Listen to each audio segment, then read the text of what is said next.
Yo, what's up mga kaibigan? Nalina tayo magkwentuhan. Sobrang liamado ang 3rd seed Los Angeles Lakers kontra sa 6th seed Minnesota Timberwolves. At least yan nga ang sa palagay ng mga ESPN hosts, panel, and analysts. Sa 10 bumoto ay ni isa nga dito ay walang naniwala na magwawagi ang Timberwolves sa series na ito. Maliwanag na 10-0 mga kaibigan. Ganun pa man ay wala din naman sa kanila ang nagsabi na wawalisin lamang ito ng Lakers o kaya naman Lakers in 5. Bagkus sa palagay nga nila ay aabot ito ng at least Game 6 or Game 7. So kahit naniniwala nga sila na Lakers ang magwawagi ay sa tingin nila mga kaibigan ng mga eksperto ay hindi ito magiging madaling series na posibleng umabot pa nga sa 7 games. Subalit sa mata naman ng mga fans ay magiging madali ang series na ito para sa Lakers. Bad matchup nga daw si Anthony Edwards kay Luka Doncic at proven na ito. Dahil din umano kay Luka ay hindi magagamit si Rudy Gobert ng matino sa series na ito dahil ulam nga daw ito sa mga isolation plays ni Luka Doncic, Austin Reeves, and LeBron James.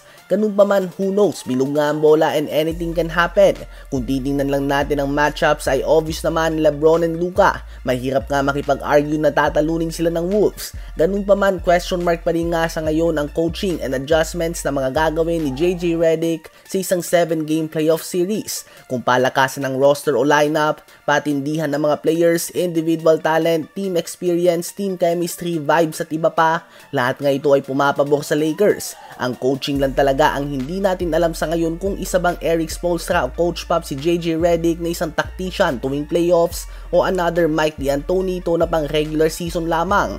Sa palagay nyo ba ay masyadong minamaliit ng media ang Minnesota Timberwolves o tama sila na sure win na dito ang Lakers? Ngayon ay tumungo naman tayo sa New York Knicks, ang isa sa may mga pinaka-talented na starting 5 hindi lamang sa East bagkus sa buong NBA. Kompletong sangkap nga ang kanilang starting lineup. Ganun pa man nasasagad na nga ito kahit na regular season pa lamang.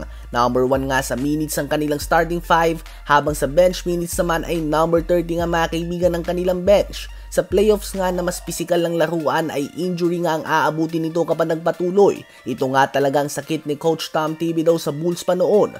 Subalit ang concerning nga dito ay laban sa overall top 3 teams sa OKC Thunder, Cleveland Cavaliers at Boston Celtics ay ni isang game ay walang naipanalo ang New York Knicks ngayong season. Malinis na 0-10 ang kanilang record mga kaibigan, hindi man lang nga sila nakaisa dito at malaking dahilan nga dyan ay ang kakulangan ng kanilang bench production. Ngayon ay makakaharap nila sa playoffs ang batang team ng Detroit Pistons sa first round na walang duda ay dapat natalunin nila. Bukod nga sa sila ang higher seed team at hawak nila ang home court advantage, wala kang playoff experience ang karamihan sa player ng Pistons. Ganun pa man, isang bagay nga na kailangan titigan dito ulit ay ang bench production. Ito nga ang advantage ng Pistons sa matchup na ito. So makikita nga natin kung makakatawid ba ang Knicks sa first round ng playoffs easily o dito pa lamang ay makikita na kagad natin ang kanilang mga problema. Ano ba masasabi nyo tungkol dito?